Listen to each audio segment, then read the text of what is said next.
മക്കളെ നമ്മൾ ഗോൾഡൻ ബ്രിഡ്ജിൽ വന്നിട്ടില്ലേ പ്രത്യേക പാലാണ് കേട്ടോ. ഇത് പ്രത്യേക പാലം എന്ന് പറഞ്ഞാൽ ഇതേപോലെ തന്നെ പാസിങ് ആവാകുന്നുണ്ട്. അത് സൈക്കിൾ മാത്രം ഓട്ടേണ്ടിട്ട് റോഡിന്റെ നടുഭാഗത്ത് വ്യത്യാസമായിട്ട് ഒലിവോൾട്ടിന്റെ ഒരു സംഭവമാണ് ഇത്. കിങ് ഖാലിദ് റോഡാണ്. ഓ എന്താ വൈബ്, എത്രയോ കിലോമീറ്റർ കണക്കിന് കേട്ടാ. ഓ മാസ്, എന്താ വർക്കിംഗ് എന്നറിയാം. ഫുള്ള് സ്വർണ്ണപ്പാൽ സൈക്കിളാണ് കേട്ടോ. സൈക്കിൾ ഓട്ടേണ്ട വേ അത് ഫുള്ള് സൈക്കിളും കൊണ്ട് ചെക്കന്മാരാട്ടോ പോന്ന് അതിലോട്ട്. അത് ജനങ്ങൾക്ക് നടക്കാൻ കഴിയില്ല.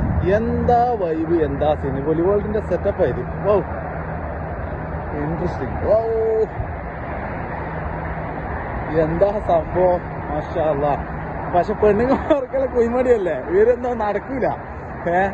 ഡ്രൈവർമാർക്കെല്ലാം സുഖ നടക്കാം. കുറേ ആൾക്കാർ നടക്കുന്നില്ല. എൻ്റെ തന്നെ അവരത് അവിടെ നിന്നിട്ട് കുറച്ച് 5 മിനിറ്റ് നടന്ന് കഴിഞ്ഞ് അവര് നടക്കൂലല്ലോ. അവര് വിചാരം കാർ ഇതിന്റെ മുകളിലേക്ക് കയറ്റാൻ പറ്റൂല. ഓ മാഷാ അല്ലാഹ്, എന്താടാ സെറ്റപ്പ്. എത്ര കിലോമീറ്റർ കണക്കിനുണ്ട് കേട്ടോ ഈ പാലം. ഓ ഓ ഓ ഇവിടെ ഒരു സ്റ്റാൻഡിങ് ഉണ്ട്. അയ്യോ ഇൻട്രസ്റ്റിംഗ്. ഓ